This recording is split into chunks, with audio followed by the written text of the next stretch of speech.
forward to and come and enjoy the best on the big screen scene at this cinema.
Thank you for the tea, Senora, but I must get back to my desk now. Lieutenant, I'm very much obliged to you and your staff for your efficient cooperation and in helping me avoid unfavorable publicity. A pleasure, Senora. With the help of Manuel, it made our work easier. And now, I hope you will all enjoy your visit in Acapulco. Buenos dias. Thank you. Thank you. Isn't it ironic, Press, that if you hadn't made the newspapers with your fight with Manuel, we never would have come down here? And my accident wouldn't have been staged. It would have been a real one. Why did you fake the accident?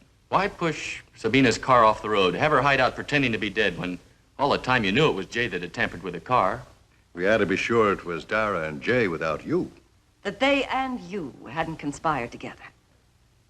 And if it weren't for my sudden attack of acute conscience, if I hadn't blown the whistle on the flags, you would have yourselves. On you, too.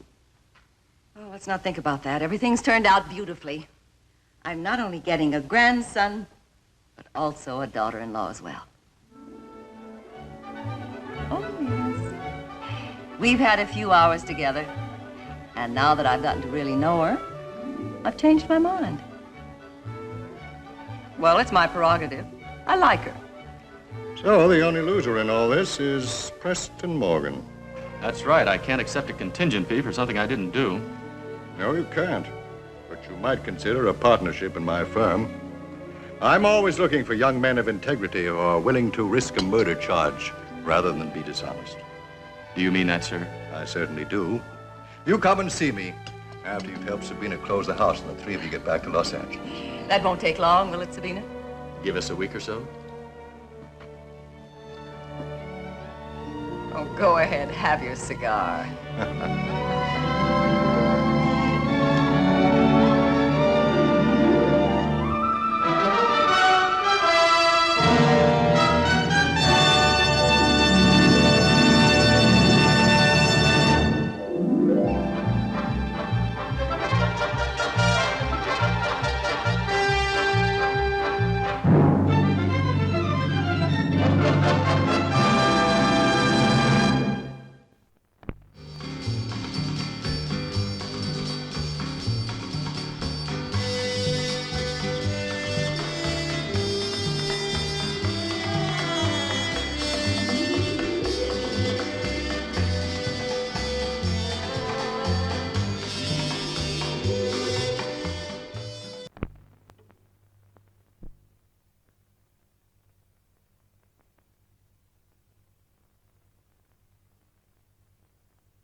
In 1959, the brainchild of a British inventor, the hovercraft shook the world when it made its first public appearance.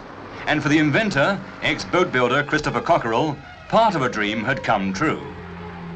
But what has happened to the hovercraft since then? Today, as technical director of a government-financed company, Mr. Cockerell is responsible for keeping Britain in the lead of an exciting new business, the hovercraft industry. Plans for the future, like this 300-mile-an-hour, 150-passenger hover car to replace trains, occupy him and his 45 designers and technicians at their base near Southampton.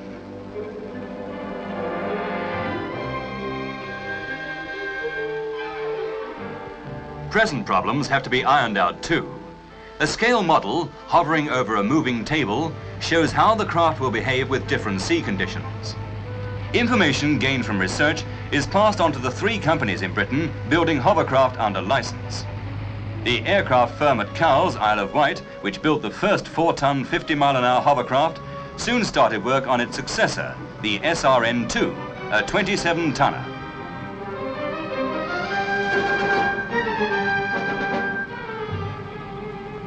Built of alloy and with 4 aircraft engines, it includes cabin accommodation.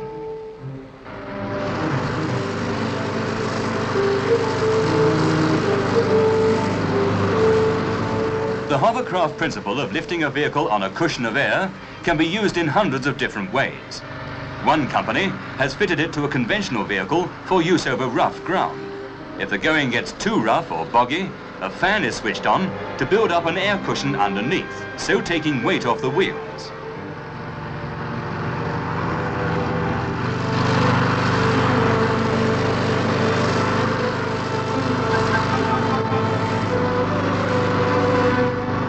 And here's the latest thing in wheelbarrows, the hover barrow. Just the slightest push and it glides at a height of a few inches over mud, sand, snow or slush. Then for family use, there's the hover scooter.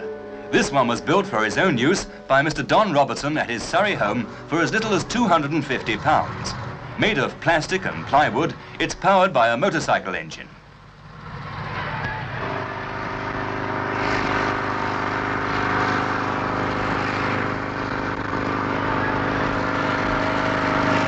An invention as revolutionary as the steam engine, the hovercraft is perhaps an answer to unemployment in Britain's shipbuilding yards.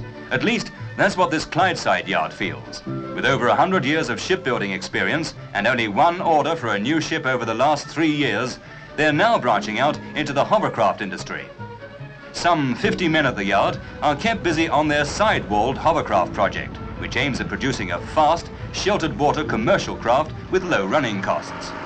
Their first experimental craft, a 5-tonner, 60 feet long and powered by 2 outboard motors, cruises at 20 miles an hour.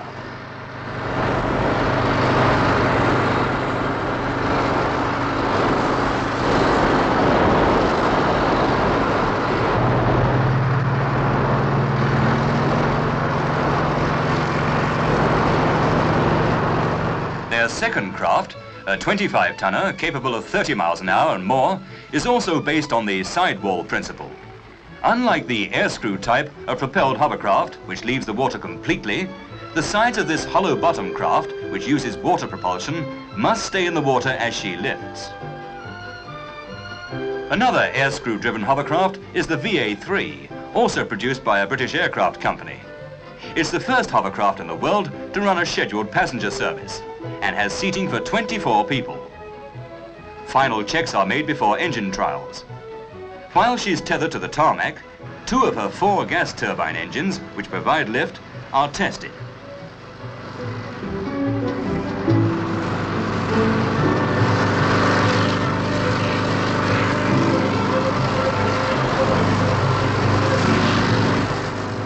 The other 2 engines, mounted at the rear of the craft, are to drive her forward.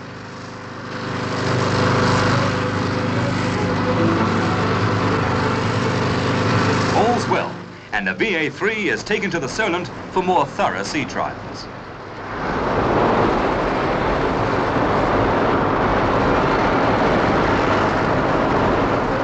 Meanwhile, on the other side of the Solent at Cowes, the larger SRN-2, which can take 64 passengers, is being presented to the world's press. Rivalry among British hovercraft builders is hotting up. It's a good sign. The SRN-2, which is 64 feet long, maneuvers easily out through the yachts to the more open water. Then her engines are opened up to a steady 70 miles an hour.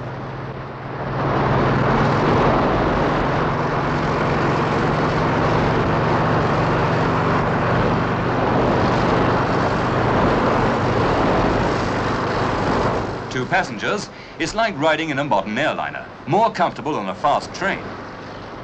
As well as being able to navigate shallow waters inaccessible to shipping, one of the most important features of this type of hovercraft is that it doesn't need costly harbor or dock facilities to operate from.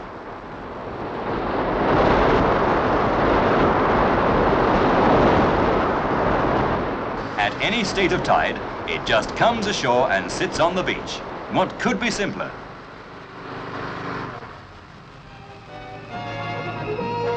Four years after Britain pioneered the hovercraft, the world's first hovercraft passenger service started from Rhyl in North Wales to Wallasey on the Wirral. With 6 trips a day each way, at £1 a trip, passengers flocked to book their seats.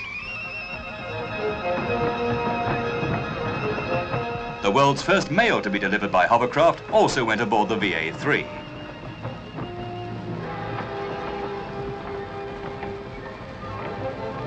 Using the beach as a terminal, the hover coach was ready to leave. Its lifting engines ease it down to the water. And the spray flies. Spray was one of the problems of the earlier hovercraft, but as the craft go faster, it's considerably reduced.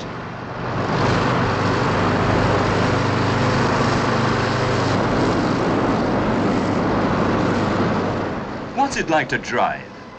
Like a car on ice, says 41 years old chief test pilot Les Cahoon.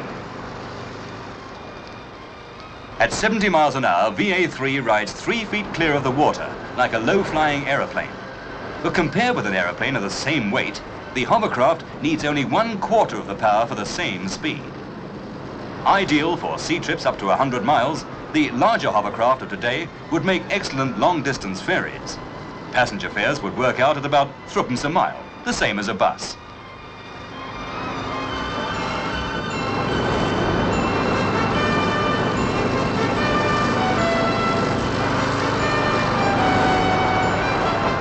The 15-mile Rhyl to Wallasey trip, which normally takes 2 hours by road, is a 20-minute hop for VA3. With congested air traffic and overcrowded roads, this new vehicle is undoubtedly an important form of transport of the future. And there are plans for a 10,000-ton ocean-going hovercraft traveling at 250 miles an hour within the next 10 years. Leading the world now, Britain's new hovercraft industry should be given one order only: full speed ahead.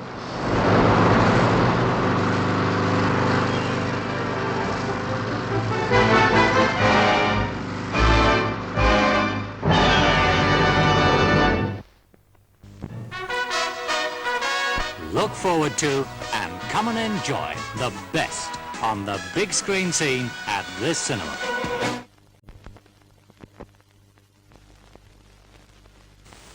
What is the riddle of this woman? So beautiful, so afraid.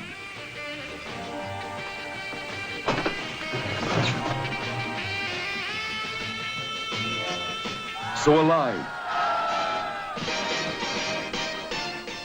So tormented. She lives in a world of glamour and of poverty, of many friends,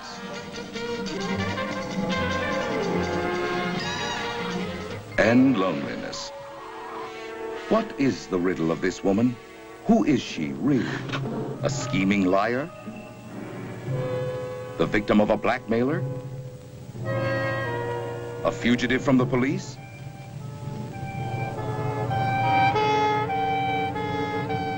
An unfaithful wife? Is she any of these or all of them? What is the mystery of this man? So carefree, so haunted, so charming, so dangerous.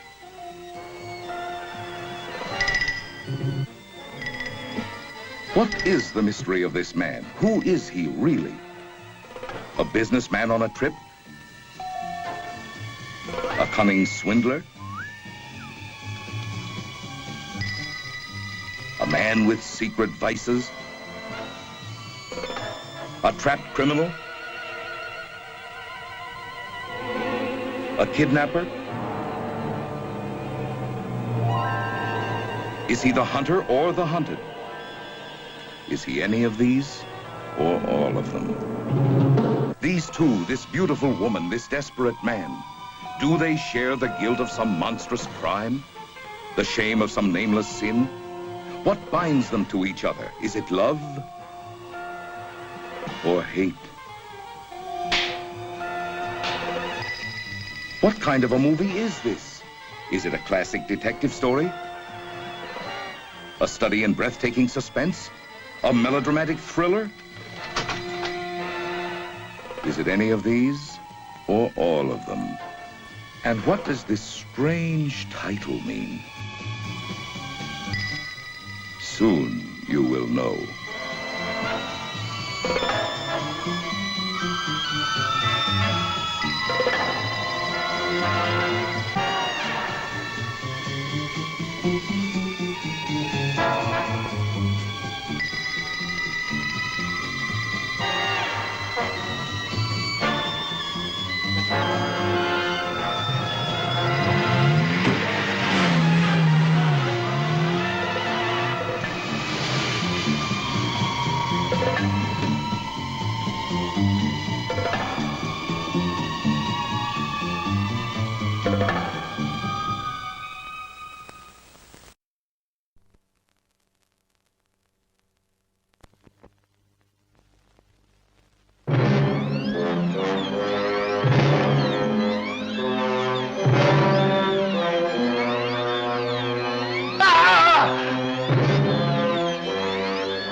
Birdman of Alcatraz.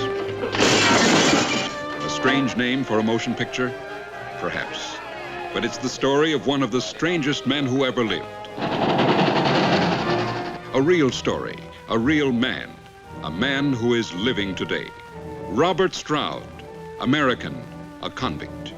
Yet, in his achievement, in his fierce independence, he reflects the ideals of the country whose laws he shattered.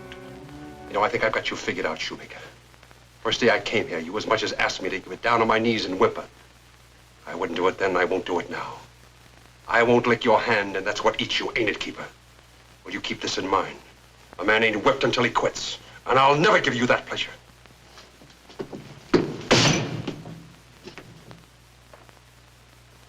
Get out of here. never forget you as long as I live. No matter what happens to me, no matter where I am, if I ever get a chance to punish you further, I'll do it. Robert Stroud, American, a convict, a paradox of a man who has lived in an aura of violence, yet who out of defiance and sheer strength of will taught himself in a prison cell half a dozen languages and mastered the intricacies of a score of scientific subjects, an accomplishment to stagger the imagination. You think Stroud's quite a man, don't you? I think he's a genius. Robert Stroud, American, genius, a convict. Estelle, you can save my neck. How? Bob, you know I'd do anything. Now listen, how would you like to marry me? During the 43 years he spent in solitary confinement, this amazing man did not break bread with another human being, never saw an airplane on the ground, nor sat behind the wheel of an automobile, never saw a television set, read a newspaper, or heard a radio broadcast. He has been in prison for more than half a century. He is still there. But they have not been able to break this man. They have yet to bring him to his knees or black out the fantastic brain that worked a miracle. Robert Stroud, American, a convict, a man who to this day is unbeaten, unbowed, unconquered. They call him the Birdman, and he is the most defiant man alive.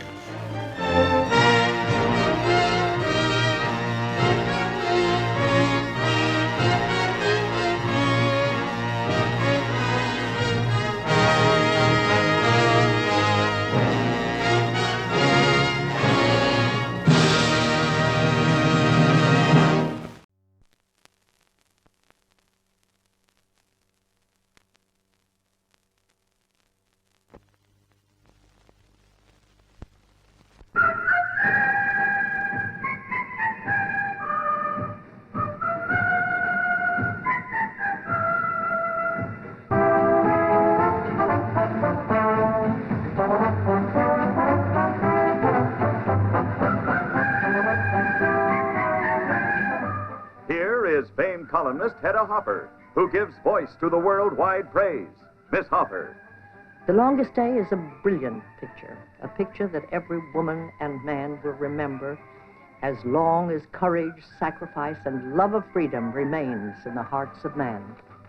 You'll see 42 internationally famous stars, including Richard Burton, Paul Anka, Henry Fonda, Mel Ferrer, Richard Todd, Red Buttons, Rod Steiger, Fabian, Tommy Sands, Irina Demick, Leo Gann, Richard Beamer, Robert Wagner, Stuart Whitman, Kurt Jurgens, Jeffrey Hunter, Robert Ryan, Peter Lawford, Robert Mitchum, John Wayne.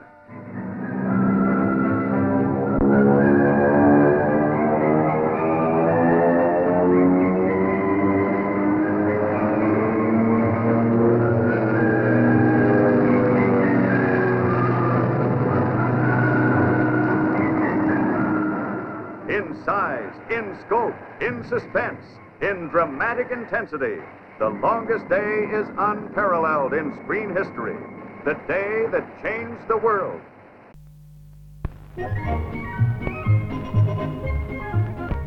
Full details of programs at this cinema can be found in the Evening Mail, your guide to our programs.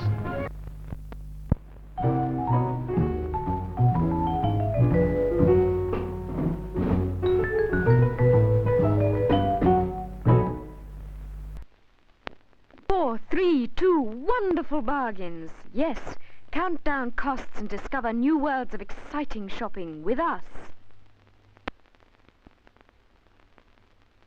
Another world. A panorama of Indian dishes delighting the eye, wooing the palate. Go exploring and capture a table of enchantment in our Indian restaurant. A good suit gives you that superior, smooth, unruffled look, and we have the flair to suit you.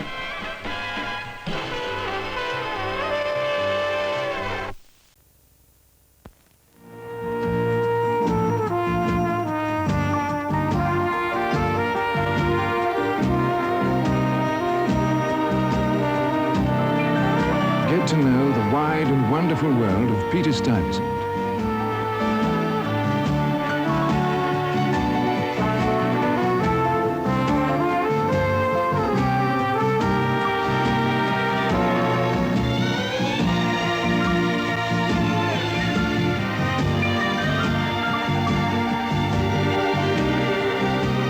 King size, special filter, rich choice tobaccos, smooth, smooth flavor. So much more to enjoy.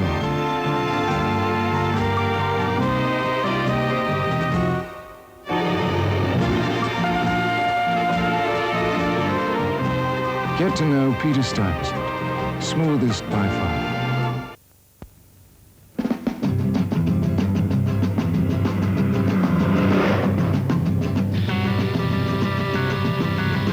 Nothing else is quite like wool, pure new wool.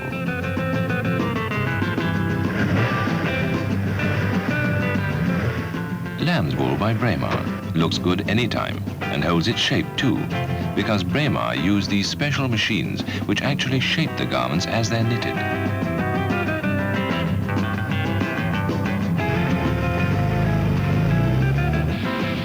This means sweaters that really fit.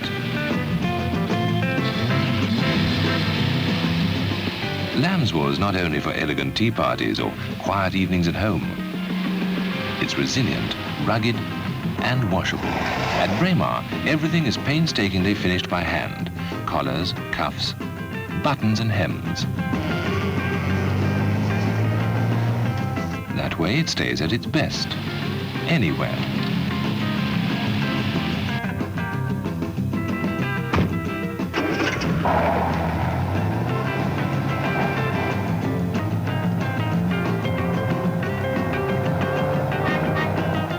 Braemar lamb's wool, spun to an airy lightness, but extraordinarily soft and warm, and in a stunning selection of fast, fast colors.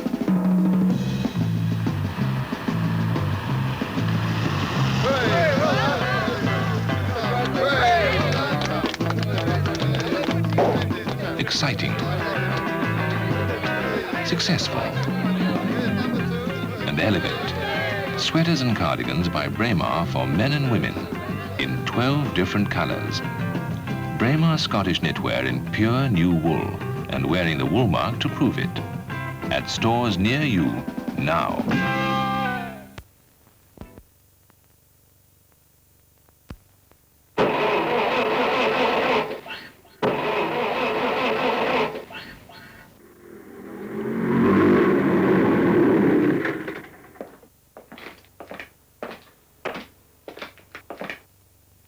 Now then, sir, we don't want to cause an obstruction, do we? Oh, no, Constable, no, I'm not stopping. I just can't get started. Allow me, sir. Yes, but I, Contact? Yes, I know, but I already tried that. I don't know, it was all right when I bought it, but somehow the engine seems to be sort of, well, missing. You are absolutely right, sir. The engine is missing. But officer, whatever can I do? There is only one thing to do, sir. You must stop the check. Oh, yeah, of course. Here, I haven't got a bank. Then you should have. Go to Barclays. It will save you a lot of trouble.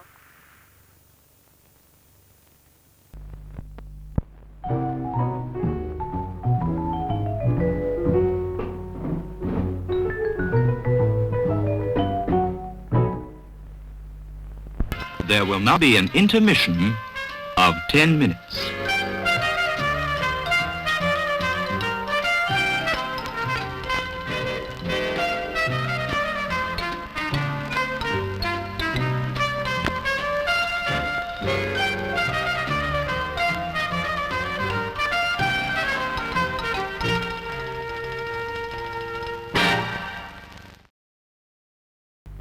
New Stars by Lion's Mane.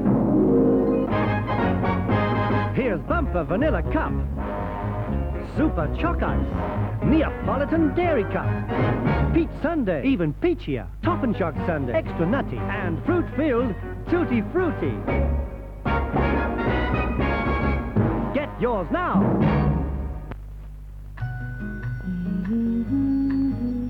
Cornish Cornish dairy ice cream, made with egg and fresh butter.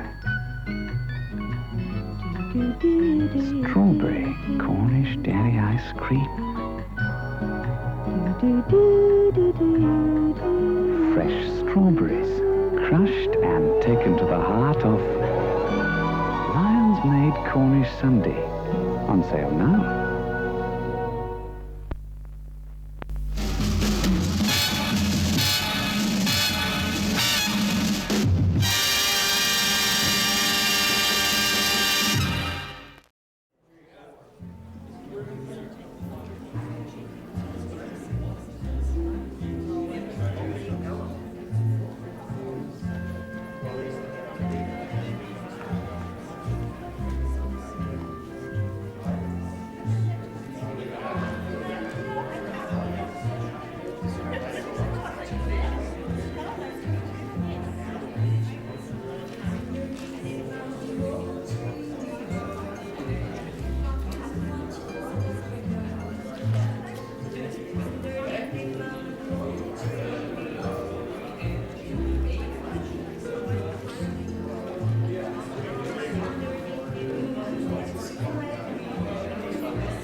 I deem him one of the greatest beings alive in our time.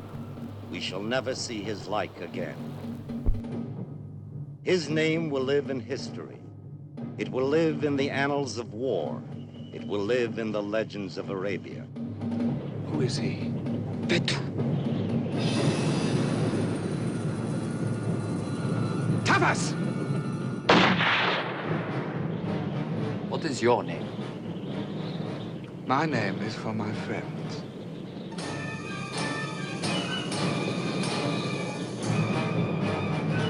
None of my friends is a murderer.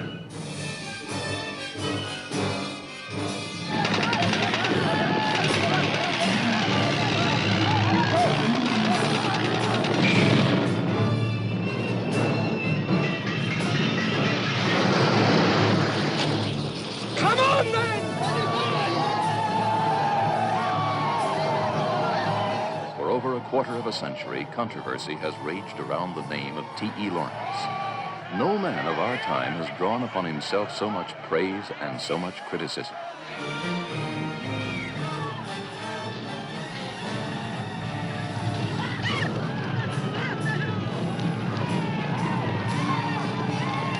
Lawrence of Arabia, the man torn between two civilizations. Lawrence of Arabia, filmed against a canvas of awesome magnificence.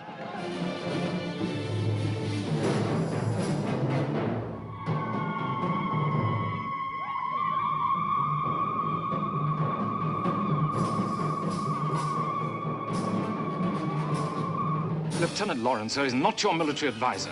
But I would like to hear his opinion. Damn it, Lawrence, who do you take your orders from? From Lord Faisal, in Faisal's tent. Hailing the birth of a new star, Peter O'Toole as Lawrence of Arabia. What was he really like, this controversial figure who became a legend in his own lifetime? He was the most extraordinary man I ever knew. He was a very great man. He was a poet, a scholar, and a mighty warrior. He was also the most shameless exhibitionist since Barnum and Bailey. What, in your opinion, do these people hope to gain from this war? They hope to gain their freedom. There's one born every minute. They're going to get it, Mr. Bentley. I'm going to give it to them.